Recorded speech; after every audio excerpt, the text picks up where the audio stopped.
I recently watched a podcast episode with a neuroscientist, and they were talking about some pretty shocking statistics that's happening in our world today. And I think you guys, some of you, I know I've felt some of this. I know you guys probably have felt some of this as well. And they said that 72% of all Americans feel stuck in their job, they feel stuck in their relationship, they feel stuck in their daily routines, and just stuck in their own minds. And you may not have all of those happening at once, but you may. I mean, you might go through periods of time where all of that stuff is happening. So why is that? Well, I know at times when I found myself there, and I know working with clients over the past 7 years, what I see with them is pretty much all the same thing. It's number one, it's belief. There's that old saying that says, I'll believe it when I see it. Well, you got to reverse that. It's I'll see it when I believe it. Begin to see it in your mind's eye. Picture what it would be like to have a loving, happy, supportive relationship in your life. Picture it in your mind's eye, what it would be like to be financially abundant, to not have to worry about paying your bills, to have all of your basic needs covered, to where you didn't have to grind and hustle just to get by. See it in your mind's eye. Your physical health improving, your changing your eating patterns, changing your lifestyle so that you can live a long, healthy life and stick around here for a while, because you do have a lot of people who love you. So you got to see it in your mind, and when you see it there, then you'll believe it. It's not I'll believe it when I see it, it's I'll see it when I believe it, which means that eventually it will show up in your physical world. You will make the changes that are necessary. You will see things begin to change and shift. But there are a few other things that we need to add in here. So one of the things is identity. It is, I don't know if you've heard the be, do, have, the whole thing around that. Well, be, do, have, most people have it backwards once again. They think have, do, be. They think, oh, well, once I have the money, once I have the relationship, once I have the job, or the career, once I have that, well, then I would do what that person would do, and then I will actually be that person that I want to be. You've got to flip the script on that. It is be, do, have. There are things that you can do right now today that cost you nothing, that you can begin to show up as that person today. This is where you be the person you want to be. Okay, well, if I run a $1 million business and I want to run a $10 million business, well, what would a $10 million, how would a $10 million business owner show up? How would they walk? How would they talk? Where would their attention and focus be on in their business if they wanted to maintain their $10 million operation? And what you'll find is the more that you get into that mindset and start thinking of it that way, then you'll start taking action. So you'll actually start doing things that a $10 million business owner would do versus continuing to do what a $1 million business owner would do. So think about an example of that would be during the way you spend your time.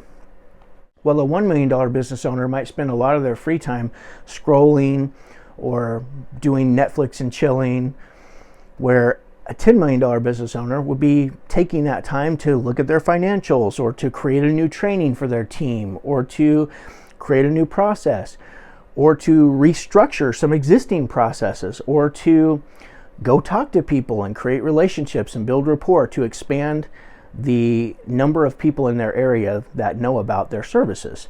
So it's just a different mindset. You can be that person today. You can go out and talk to people today. You could stand a little taller today.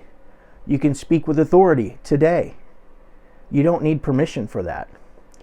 I learned this a long time ago when it came to speakers. I heard a trainer talk about how one of their goals was to be an international speaker. Well, and his coach told him, well, why don't you just start saying that you're an international speaker?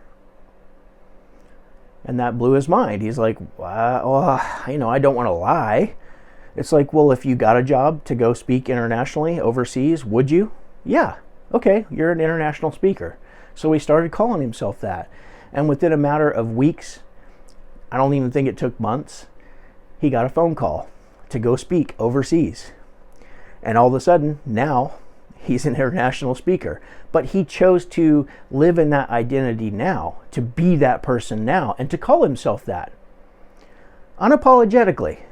Like, that's who I am. That identity is a huge piece. And there might be some limiting things that we need to overcome in your mind. Things that will keep you from feeling worthy of being that person or becoming that person, so that you'll do what that person would do, so you can have what that person would have. Next is fear. Another thing that stops us is just fear. We're just scared of the changes that we're going to have to make.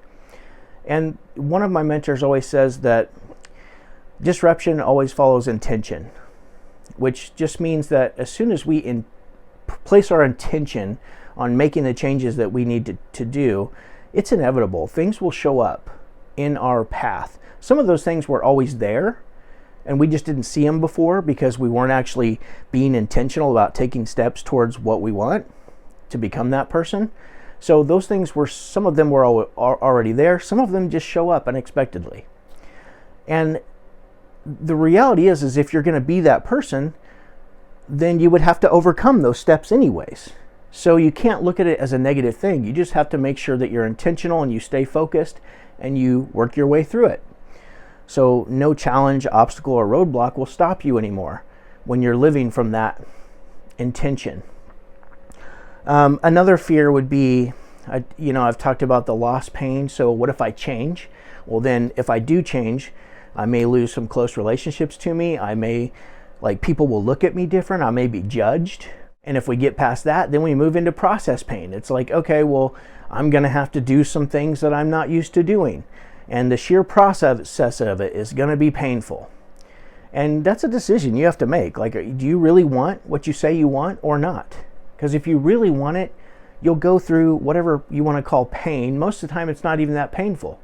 We just think it's painful because it's unfamiliar. Another reason that we fear moving forward is the outcome pain, which just means that what if the grass is not greener if I make these changes? If I begin showing up as a new person, if I begin to assert myself, if I begin to become an authority, if I begin to speak my mind, what will people think? Is it going to be worth any of the losses that I take along the way?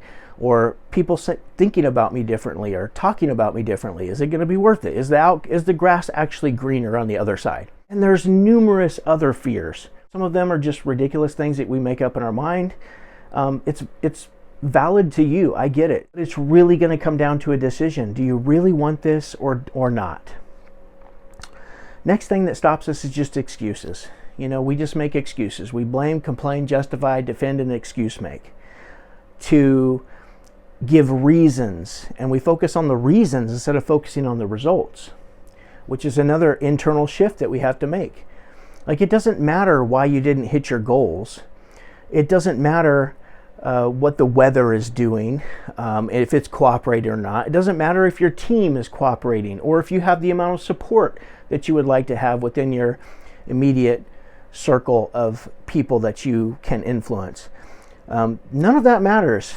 And so they're not the reason that's going to keep you from actually getting what you want. You're the reason that would stop you from getting what you want. So what this means is you begin to take full responsibility for every result that you're actually producing in your life. And then the one final thing that I'll talk about on this video is just priorities. Like this is a case of, if just being busy all the time is you're going to always make that a bigger priority than your goals and your dreams and the results that you're getting, then it will always remain that way. You will stay stuck on the hamster wheel forever if you don't start changing your priorities and start really making the things that you want bigger than all the things that just keep you busy every day. So I call this the momentum loop. I've talked about this on other videos, but the reason why we get to this place where we feel stuck in our relationships, our jobs, our routines, and even in our own minds is because we don't have this one thing right here, progress. If you lack progress, then feeling stuck is all you're going to feel. You're going to feel stuck, overwhelmed, and inconsistent on a regular basis. Listen, if any part of this video hits a little too close to home, here's why. You don't need more motivation. You need structure. Most people stay stuck because they never slow down long enough to see what's actually running their life. Their beliefs, their identity, their fears, and the stories that they keep repeating. And that's exactly what we do inside the Momentum Operating Workshop. In this workshop, I'm going to walk you step by step through a simple operating system to get clear on what's really holding you back, to cut through mental noise and distractions, to choose a small number of priorities that actually move your life forward so you can get into that progress that I was talking about on the video, and leave with a plan that you can execute immediately.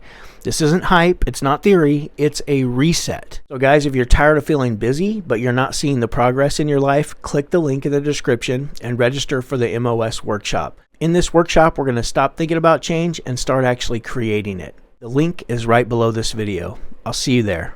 Let's fix this, guys. Let's fix feeling stuck. We don't need to feel stuck. One of the things that I found that the momentum loop does, once you learn it, the motivation that we're always looking for to do more in life, to become more in life, you don't have to seek for it anymore. It becomes an internal drive. You're internally motivated to get up the next morning and you get excited about life again. So let me share this with you. Join us this Thursday. I'll see you there. This is your moment. Boom.